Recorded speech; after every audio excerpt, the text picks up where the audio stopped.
All right. Well, this is a pleasure today. I've got a just a great guy to talk about real estate and investing. With me here is Armando Zamora, and I've known Armando for a few years. We're in a group called Cash Flow Tactics together, and we're both real estate investors. Armando's where I used to live. He's in San Ramon, California, so up in the Bay Area, and he's got a wife, Diana, out there. And Armando, I kind of watched him over the years. He travels all over the world. The guy loves travel, and I would see him in these beautiful settings, in Hawaii. He's next to the ocean with palm trees, and just kind of living a great lifestyle. Professionally, he's got his own business as a software implementation consultant, and then he also does real estate investing. And last week, we were kind of chatting back and forth, and he just told me this great story of his first investment. So Armando, thanks for hopping on and, being live and sharing some of your wisdom. I want to kind of dig into that. So we talked about it. And why don't we start talking about your very first investment? How did you pick it as an investment? To be honest, I picked it out of desperation. And, that's usually what happens, right? I'm going to give you a little bit of backstory prior to that. I had actually purchased a small condo in 2000, let's say 2007, 2008, right at the height of the market, right? And I was with my with my fiance at the time, and we ended up splitting up. And I said, take everything. I'll take everything. Leave me the condo, right? And of course, that was the height of the market, and then the market crashed. And at that time, I couldn't afford to keep the place to myself. So I had to get a roommate. Ended up working 3 jobs. I was just like, I've always been taught like you need to pay your bills. And I was just like, I'm going to keep this condo. And anyways, I ended up foreclosing. I just couldn't keep up with the payments and everything else. And that hit me very hard. I ended up moving back in with my mother, right? Wow. For like 2 years or for a couple of years. And, I had nothing. I had no furniture in that place. It was literally just the condo that we ended up foreclosing. And I moved to Livermore. And, I was already an adult, and moving back in with your parents is kind of rough, but I was also traveling for work. So I figured, why would I pay rent anywhere if I was going to be gone most of the time? Sure. And that's when I started to look for I said, I know I'm got a foreclosure, but, the market's tanking right now. There's got to be a cheap place that I can buy somewhere. And sure. I found this place. Like it wasn't even listed. I think I got a flyer or something that said like, hey, I sell foreclosed homes or something like that. And it was from a realtor.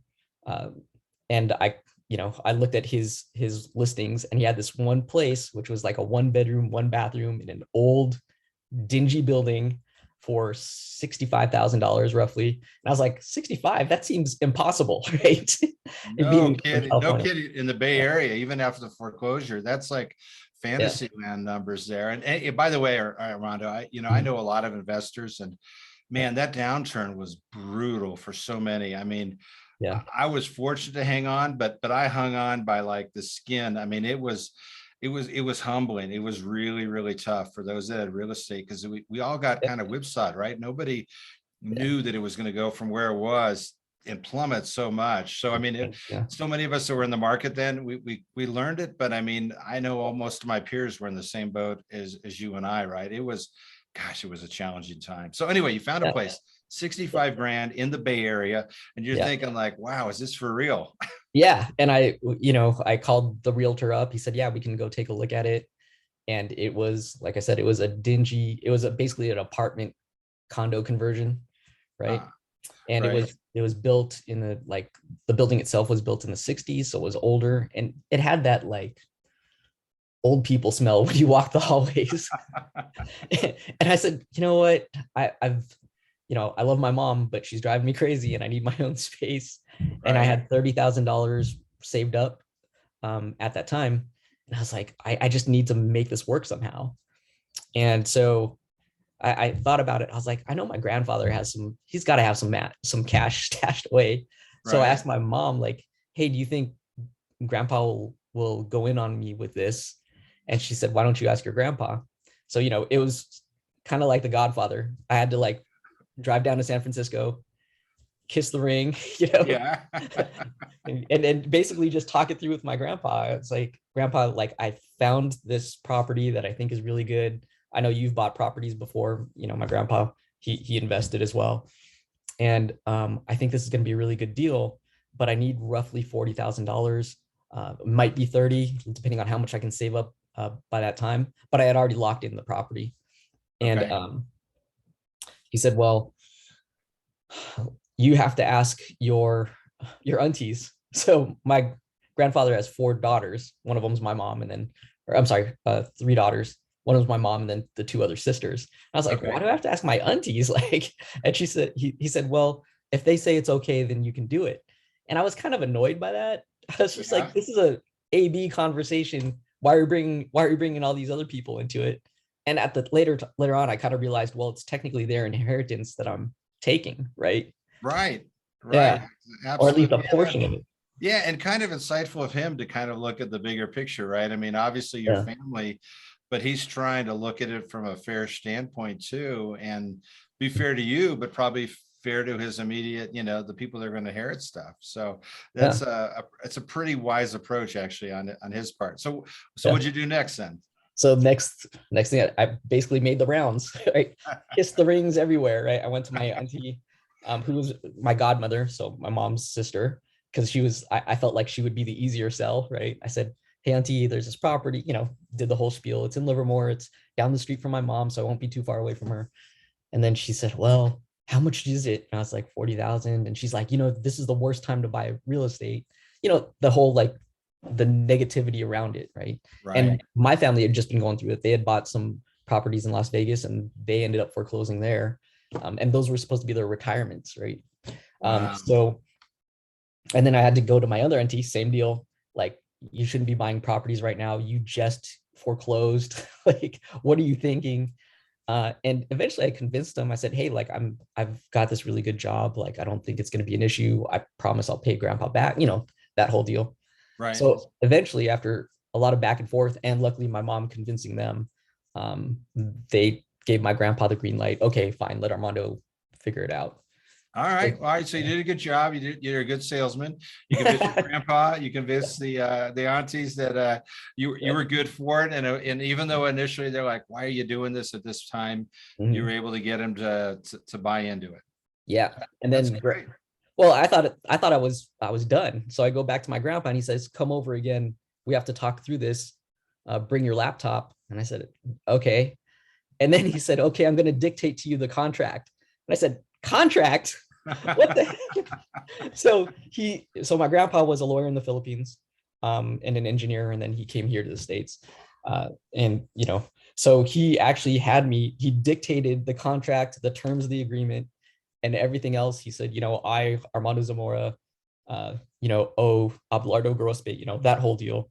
Right. X amount of dollars to be paid in full, uh, you know, and then like with interest. That was the other part. You had an interest too.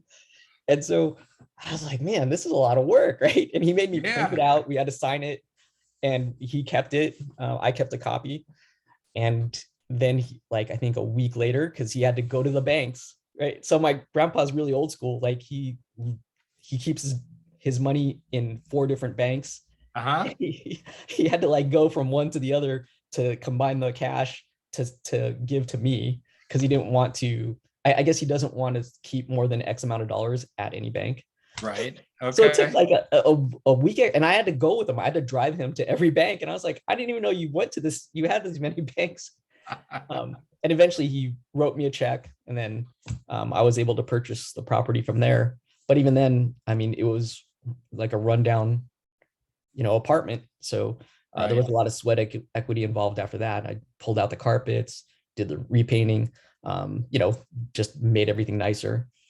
Um, yeah, and then that was where I kept that for a couple years, and we after I moved out to be with my girlfriend, you know, later, I ended up renting that out for a couple years, and then eventually, when we wanted to buy our forever home, we ended up selling it. So you bought it for 65 grand.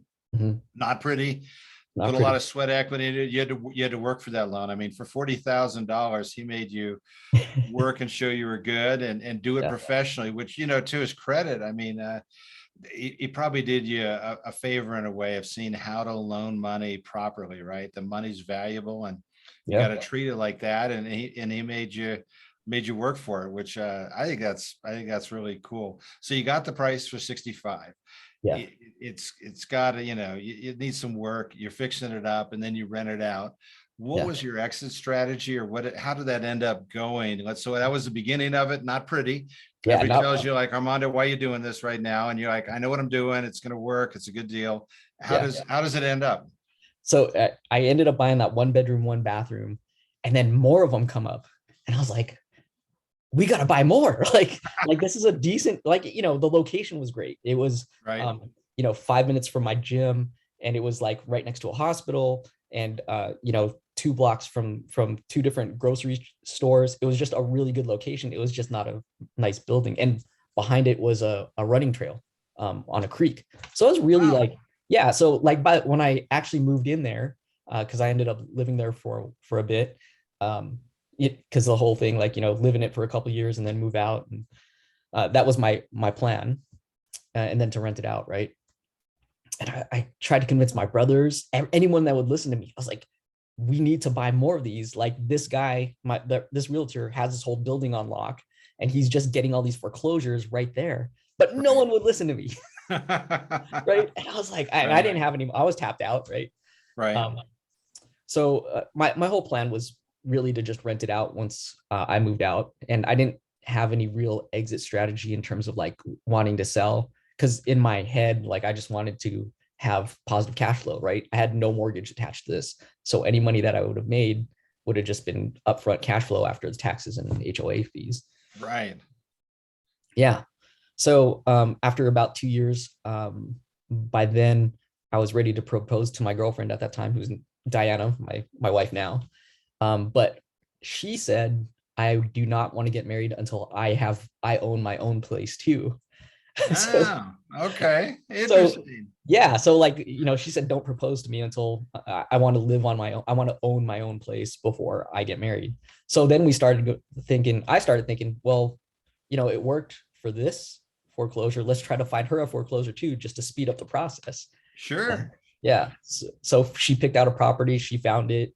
Um, and it was a pre-foreclosure. So we had to wait like 9 months before it finally went through and we were able to move in over there. Okay. So we ended up buying her place in her name. I All ended up right. moving in with her because she was already living with me, right? Right.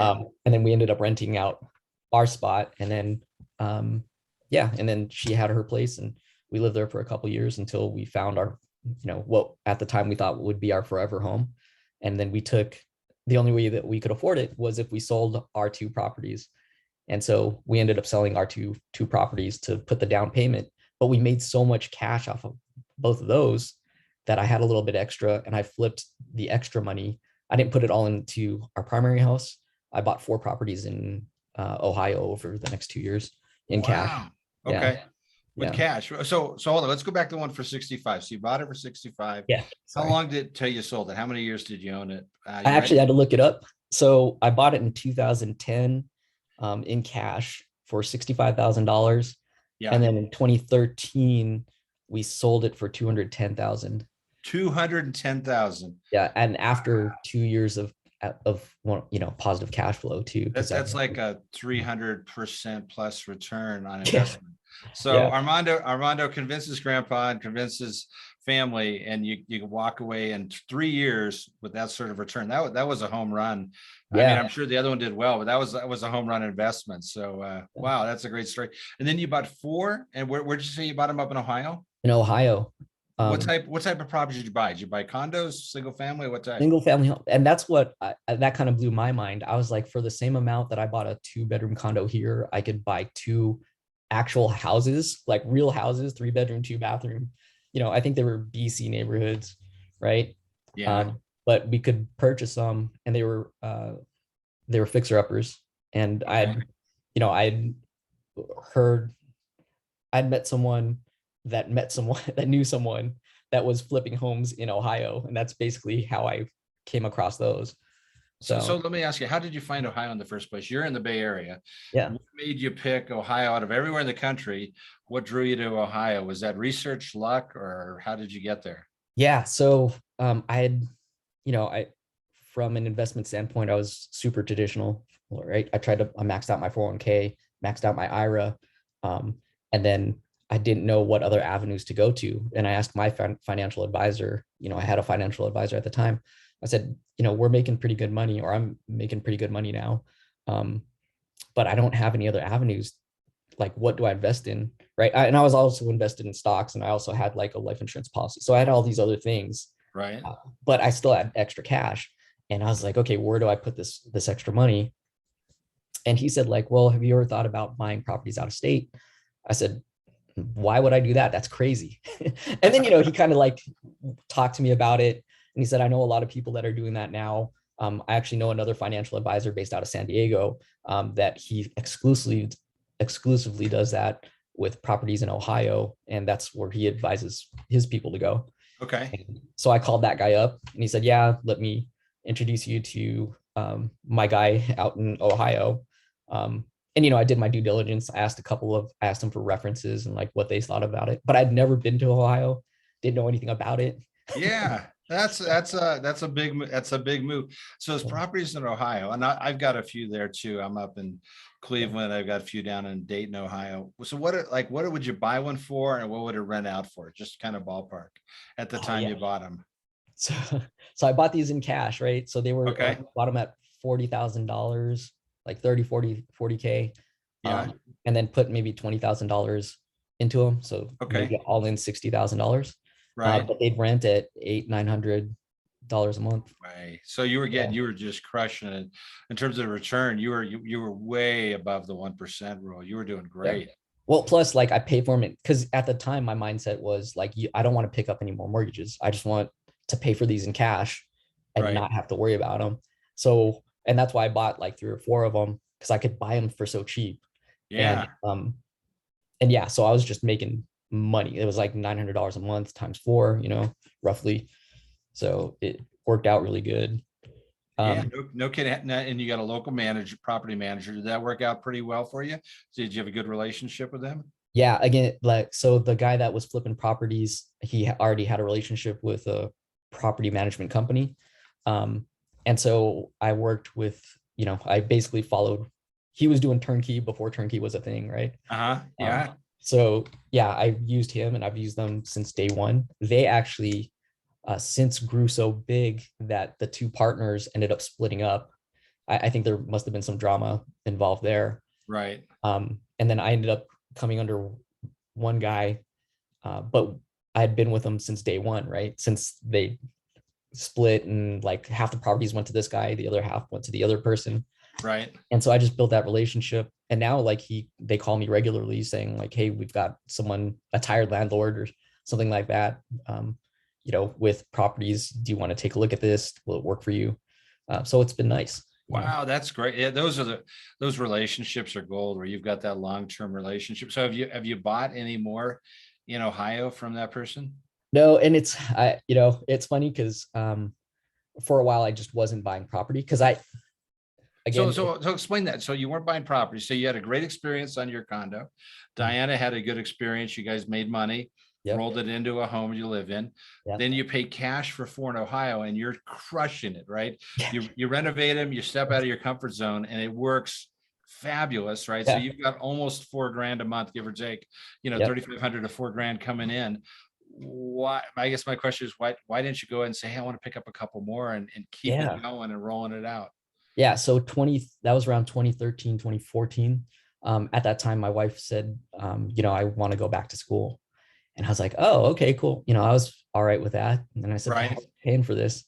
And she's like, I don't know. I just got accepted to the program. Like, so I was like, well, we both needed both our incomes to pay for this luxurious lifestyle. Right. Right. And so then, so that was basically why we didn't move forward, is because she stopped working and we needed that extra money to supplement just our living while she was studying. Okay. So I got you. so it was about 4 years before She finished and went back. Well, Uh, just think about how lucky you were and fortunate you did that, right? If she wanted to do that, Mhm. you needed the incomes, she may not have been able to go back to school. You had already a source of cash. So a couple questions on Ohio, just Yeah. folks. Did you still have them free and clear? Or did you end up putting mortgages on them, or did you keep them free and clear, or a hybrid of that? Yeah, I kept them all free and clear until I joined Cash Flow Tactics in 2018 or 2019, and Okay, then that's when I started learning about cash out refis. right, I mean, people had mentioned to me, but I was like, that's dumb. Why would I want to do that, right? right. Um, and then learning about just how to leverage that money and uh, roll it into more properties. One of the other problems that I had was when I had those four, I went back to my grandpa. I said, Grandpa, I've got these properties. What do I do now? And he said, I Yeah. don't know. Because like I honestly was thinking the shoe was going to drop at some point. Like, there's no way that this works out this way. I It just was too always good to thought be, there it was, was too good to be true for you. You were like, this is great. Like, yeah, why isn't everybody doing this and investing out of state and making 800-900 bucks a month cash flow? right. So you had the four. Mhm. So what did you do next? So you did some cash out refi, which I think I've done cash out refis. In fact, I've done some where I pull it out and then I re-lever it up and I go buy two or three more. Right. Those of us that are kind of growing and scaling, it's like rocket fuel, right? You're able to Yeah. harvest Yeah. your own equity. So you got your savings coming in, but now you harvest your investment and you Mhm. kind of double down. So what did you do from Ohio? What were your next moves after that? So from Ohio, oh, the other thing too is my mother got sick or between 2014 to 2019 or 20, let's say 2018, right? Um, and by that time I was bi-coastal. I was flying back and forth between the West Coast and the East Coast because I had a job in New York, and I had my own place there. And around, after my mother had passed, I was like, this is, just this whole work life isn't working for me. Like, I need to be free sooner rather than later. And that's when I started looking into investing again. And then I went to an investor deal in Memphis. Um, and that's when I started looking at properties again. And that's where like I was introduced to the cash flow tactics community. And then I was like, Okay. okay, I'm going to buy my next property here. Like, let's go. Like, I need to start making money and start thinking about like early retirement and just being financially free. And that's really what lit everything under me was, the passing of my mom and realizing like life is too short. Yeah, no, I could see that when something like that happens, it does, you do kind of question and go, time goes by pretty fast. What do I want to make out of it? So what Yeah. have you done since? So you did some cash out refis and you're in the Oh yeah. Memphis market, which is a market. In fact, I think a bunch of, I wasn't at that meeting in Memphis. I've been to Memphis personally for work. Yeah. I've actually never seen, I think I've got like 8 or 9 or 10 properties, Wow. no, more than that there now, but I've never seen any of them. But Yeah. I missed that because I remember when there was a gathering of a few people that were there Yeah. and I kind of missed that one. So what did you do after that? What were kind of your next moves? Yeah. So I bought my first property that first weekend when I was in Memphis, when I met some of the cash flow tactics guys. Um, and that's when I started learning more about it. And then I had enough in savings to buy like two more, right? So I bought those three, and then that's when I started to run out of cash. And then that's when I started learning about doing cash out refis. And I was like, oh, I've got these four more, these four houses without mortgages. Let's see how much I can pull out of there, right? Yeah. And so then that's when I pulled that money, and I was like, oh, now I can, like you said, it's rocket fuel. It's like, okay, now we can start really going. And that, but the last 2 or 3 years, that's when I started buying like 4 or 5 a year. Um, So and how that's many where how we are many you now. have now total and in what Got- states are you in? yeah, so I've got 13 total. Okay. Yeah, and then I'm in contract for two more in Memphis, hoping to close on them in the next month or two. Oh, good for Um, you. Right now you're under contract. Good job. yeah, so um, So you'll be at 13, you'll be at 15 then. So let 15. me ask you this. What Yeah. what is kind of your goal when you look at it? So you're scaling up, you got four that went well, and you Yeah. really use that as kind of a base to buy more plus your savings.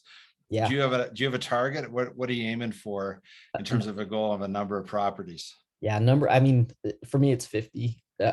For a long time, it was, I mean, first starting out, it was 10. And then I was like, well, that went pretty quick. So now it's 50. I feel like that's a good stretch goal. So it's 50 by 50, right? 50 by 50,000. 50. I Yeah. like that, Armando. That's Yeah. awesome. That's awesome. You know, it's funny. The longer you're in real estate, it's funny how you reset those goals. So Yeah. I had a bet actually. My son was something at 50 and it didn't end up working out. I kind of like said I would stop at 50 if he Yeah. did something. And I was there was something that was just between us and he ended up saying he didn't want to stop something. I'm like, well, then I'm going to keep going. But it's interesting because you hit one goal, it's like you hit 15 or 20 and you're like, hey, that's it's a cool milestone. You're like, yeah, but if I get just a few more, Yeah. it's so funny in real estate how it's like, well, just a few more houses, well, just a few more, it kind of gets into your blood. So let me ask you, so I would put you in the veteran category, right? You've got assets in different areas, you buy, you harvest equity, you refinance. Mhm. Explain what do you look for? Like, do you like B quality houses? Do you like C? Do you have Yeah. any preferences? Do you have a certain bedroom and bath you look for? Like, what's your criteria for buying? Yeah. So first starting out, obviously it was C and below, like, Sure. that stinky one bedroom, one bathroom apartment.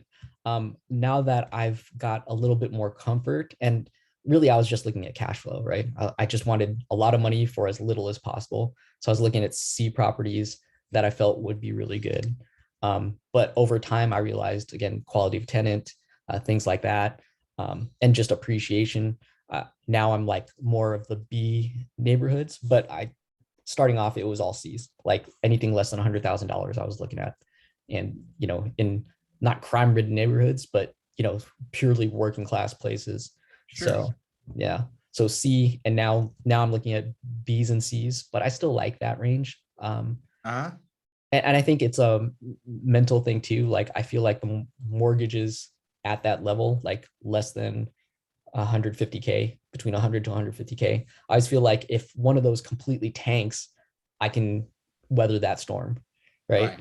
Whereas Right. versus if I had like properties at the 300 plus range, I'd feel it a lot more in my pocket. Yeah, Yeah. yeah. Armando, I'm kind of there with you. It's funny. I think starting off with like C is a great way because you do get some cash flow and it kind of gets things moving.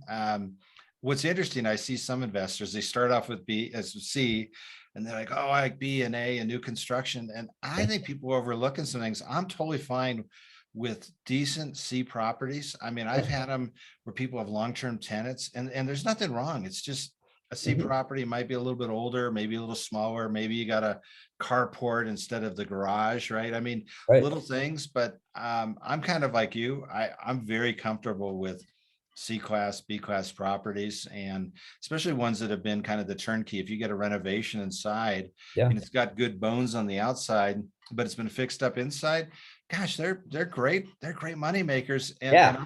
I'm of the feeling too, like you get a house for 100, 120 grand. All right. So the market dips 10%, right? So I lose 10, 12 grand. The numbers aren't swinging really big on the downside. And yeah, maybe on the upside, it only goes up 10, 20 grand too, Right. but it's all manageable. And I feel really comfortable with that. So I think Yeah. we're pretty similar in that respect. Yeah. And I think the key thing for me too, and I don't know, it's maybe just because thinking back, you know, I, I was a college student, poor, like four of us to a two bedroom, one bathroom apartment. Yeah. And I just know like we were in C minus neighborhoods. And I know like personally, I just feel like I have a comfort level there in terms of I know not everyone there is a horrible person, I guess. Right. I Right. feel like a lot of people like uh, you know, just automatically discount C properties. And I'm like, no, like there are people working and trying to make their way up too. So that's the way I look at Absolutely. it as well. No, And that that's yeah, a cool perspective. You've been there, and I yeah. particularly now, right? Rents have gone up. You have a lot of hardworking people that are Mhm. solid people, and I don't know about you, but a lot of my C class properties, they're in decent neighborhoods. They're decent homes. So Yeah. so do you look for a certain size? Do you like a 3 bedroom, 2 bath? Do you like 3-1, 4-2s? Like, do you have anything that's like a go-to for you? That's your sweet spot? Yeah. 3-2, 1,500 square feet. Like that's Okay. my, solid. My preference is a garage, something along those lines. But I do go into the 2-1s sometimes, just when I mean, sometimes they're just so good in terms of the money, right? Like in terms of the cash flow, like it's an Yeah. easy pickup, like a 2-1. Like I already know someone's gonna get in there. It's a starter spot for someone. Right. So yeah, and a lot of my driver really is just cash flow. Like, can I get, between $400 to $600 a month? I mean, not anymore now. Like now I'm looking at 300. Right. I'm lucky. Would you buy a property if it didn't cash flow? Would you do it or not? Not, I don't feel like I make enough cash flow yet to uh, want to take that much of a risk. I might go dip a little bit negative or break even. Right. So I would say, and I'm lying to you because like my 15th home is a new construction and it might break even, it might be negative, but I was just like, hey, I've got 14 other houses. Let's get a brand new construction, one that I don't have to worry about repairs on for a while. So I think for me, is that by any chance the initials JW by that guy? Or is yeah, it one of his? All right. yeah, So I looked at one of his. He had one. It was a new construction for 4.2 for about 160 grand. Is it like one of those? Yeah, I know. I know exactly the type of property you're looking. That's a sweet looking rental. That's a nice property. I saw his floor plan on it, and that's so. It's interesting, Armando. You meant we all have like our sweet spot, right? You're saying like 3.2, 15, but isn't it interesting how we do this? So we sometimes change it. I mean, I scooped up a bunch of 2.1 yeah, in a market in St. Anne up in Missouri. I probably got like 12 or 14 in this one little neighborhood. Wow. Yeah. A private investor kind of was selling it. I buy like 2 or 3 at a bunch, and they're not ones that anybody would say are ideal, right? They're not brick. They're 2-bedroom. They got a basement. But they're cute homes. They rent out for like about 900, maybe 1,000. I got them less than that. They're good cash flow, beautiful street, like nice lawns, big established trees, really close to the airport. So it's got a good central location. And I drove there when I was back at cash flow heaven. I just checked out the neighborhood. I'm like, I like these. Like I did good. So pat yourself on the back. I don't know. I think sometimes when people start out, they get this really tight criteria. And guys like you and I that have done a few things, I realize there are things on both sides, like you can expand the scope and still get something that maybe isn't that ideal property, but it performs well and it's a good long-term investment. So and that's so much of it, right? Just flexibility. And when you step into a good neighborhood or when you've got a good property, right? And if the numbers work out, then then it's kind of a no-brainer, right? Yeah, absolutely. All right. So this has been so cool to kind of hear your experience. I got a little bit of a taste of it. It's great to hear it. So kind of wrapping up, and I want to respect your time. I know it's a Saturday. You're up you told me at 4 a.m. working. You're a hardworking guy. I think that comes through that you're a fighter. You want to grow, you work hard, you save hard, you invest hard. If you were to think of a few tips, a first-time investor, if you were talking to you when you were first starting out, what are some words of wisdom you'd share with a first-time investor that you think would help them accelerate their investing? I think the first thing, there's a couple, like number one, and this is something that my grandfather taught me, or that just really hit home. I paid my grandpa back really quickly. And he told me this later. He told me that like I was the first person who borrowed money from him within the family that actually paid him back. And he wasn't actually expecting the money back. Wow. And when I paid him back, he told everyone in my family like what I did. And it kind of just, knowing my cousins, my older cousins, my uncles, my aunties, they all kind of looked at me differently from that point forward. Sure. So I think the first thing is just like, if you get into a business agreement with someone, even if it's not even a contract, just come through and come through large, because you don't really know how much it's going to affect your life, even if it may not be monetary. Right. So that's one. And like more practical advice is just once you've done your due diligence and you want to go into business with someone, just honor whatever agreements you've had, just because like these relationships, these properties are long-term. At least for me, I plan on holding properties and I just plan on harvesting the equity having that rental income. So from my Right. property managers, from the turnkey operators, everyone, I just try to respect them, their time, not putz around. If it's something that I can't do, like let's say, maybe I can't qualify for a loan, right? Or, like I've done everything in my power to get this property, but I can't, it's tough, like going back to them and saying like, hey, the numbers just didn't work out for me. I really like working with you. This is a long-term relationship. I'll come through with you. I'll give you appropriate references, the whole deal. And I feel Right. like that laying that kind of foundation really opens things up, because now when you pick up the phone and call someone, they're willing to talk to you, or they'll have you first in mind. Like, I really like working with Armando. I know he's good for the money. When he says, he wants to. Something, he'll make it Right. work. And so Yeah, I think that's key. that's Yeah. pretty key. People know they want to work with people that are reliable and trustworthy, and not everybody is. Yeah. I will tell you that the provider you're working with, I purchased some properties. I was under contract right when COVID hit. Oh, And COVID hit, and I had 5 under contract, and I do all wow. non-QM financing. Yeah. Literally, I called my lender up, and she's like, "Scott, we can't do any loans. We're not loaning with COVID. We don't know what it is. Everything's iced. We can't do Yeah. it." And I was like, "You got to be kidding me. Like, this is somebody I bought properties from. I got a Mhm. relationship. I got to follow through." I literally called like 80 different lenders. Yeah. Nobody was loaning at that time. Like, you couldn't get a loan at all. And I was like, Yeah. what am I going to do? Because it's my word, it's my reputation as much Right. as a business dealing. They know me and they're expecting me to follow through. And I ended up pulling it through. I had to go a whole nother Wow. route. I went from like a 20% down payment down to 40%. I got Whoa. Yeah. lenders, I got terms that probably, you would consider high. I mean, I was 6.75 and 7% loans when everybody Wow. else is getting 3.5 and 4, right? But Mhm. I made the deal happen. So Right.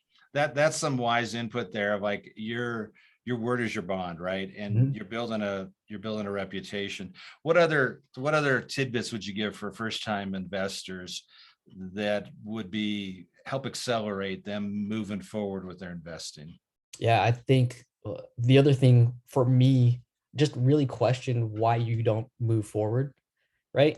Because like I had 4 properties free and clear, and for whatever reason, I just stopped buying properties for 3 or 4 years, right? And that was a golden time to be buying properties. But in my head, I was like, no, no, this is impossible, right?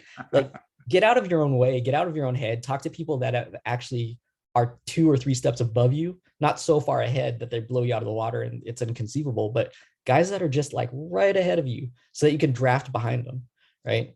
So it just, if I had known that, if I had tapped into a network earlier, I'd be so far ahead right now, but I wasn't, and so it's one of those like uh, lessons learned, right?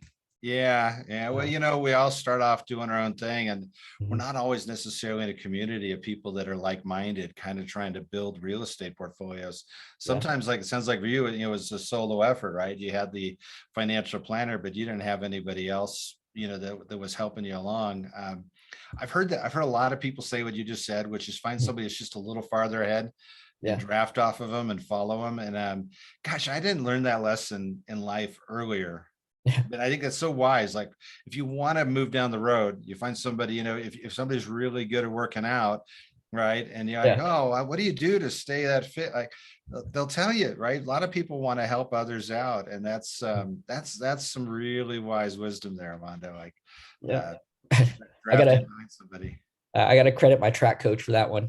Like, he'd always say, like, you may not be the fastest person, but if you could just stay right next to that guy and then shoot past him, like right at the end, you're good. So I always think of that concept, just like work off of someone else, and then when it's time to strike, just move. What did you run a track, just out of curiosity? uh I sprints. So Okay. yeah, so 400-meter relay, 200-meter, and then yeah, 100-meter, and Did then you? Okay. jumps. Yeah, I long. was track too. I did the hurdles. I did high Oh, hurdles, and nice. and I was slow at sprints. I'm a horrible runner, Yeah. but I was really good at doing 3 steps between the hurdles, and most people do Nice. 5. So Yeah. anyway, I had the good old track days. Well, Yeah. now you're running track in another way, right? Now you're Yes, sir. competing on the real estate side of it. So Yeah. any last little tidbits, words of wisdom you want to share? No, I mean, the other thing too is, and this is probably more on the practical side, like just really understand uh, how your loans and financing work. I'm still learning. I'm still learning from you and everyone else.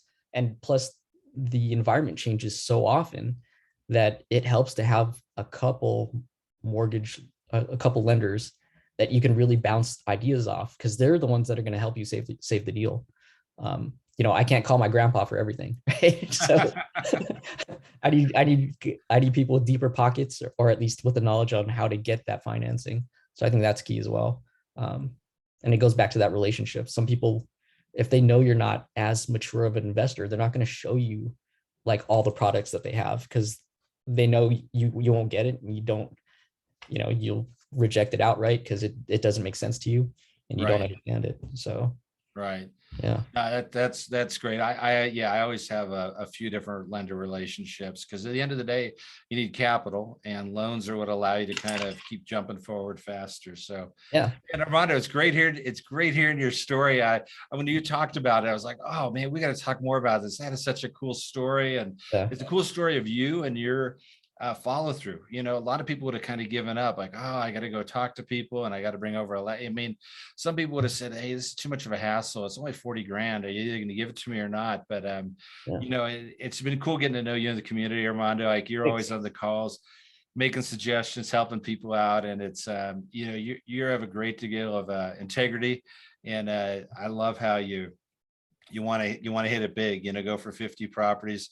We're talking last week, you're working on the piloting thing. Like, part Yeah. of it too is like, the cool part about real estate is like, we're buying property, but I'm not buying property just to buy property. I'm buying property to live a lifestyle, to have cash Mhm. flow coming in. And it was fun to hear you talk about, you like to fly and take some lessons and learn that. And I got things that I enjoy doing on the side too, that are a little outside of that, normal stuff. Not everybody flies, right? That Right. that puts you like, there's a pretty small segment, you and John Travolta maybe. But Yeah. anyway, thanks for spending some time and hanging out and sharing your story. It's just awesome getting to know you better. And gosh, we're in the same market up in Ohio, and we're in a lot of I think we're in a lot of markets kind of cross pollinating. So thanks a bunch. Yeah. Well, I remember a couple people told me like, "Oh, Scott got that." I was like, "Ah, dang it, Scott." So yeah. I went after hard last year, and I'm sitting back a little this year, just trying to kind of catch my breath and get caught up. So we all go through like spurts, right? Yes, sir. All right, Armando, thanks a bunch, man. Thanks, Scott. I appreciate everything that you do.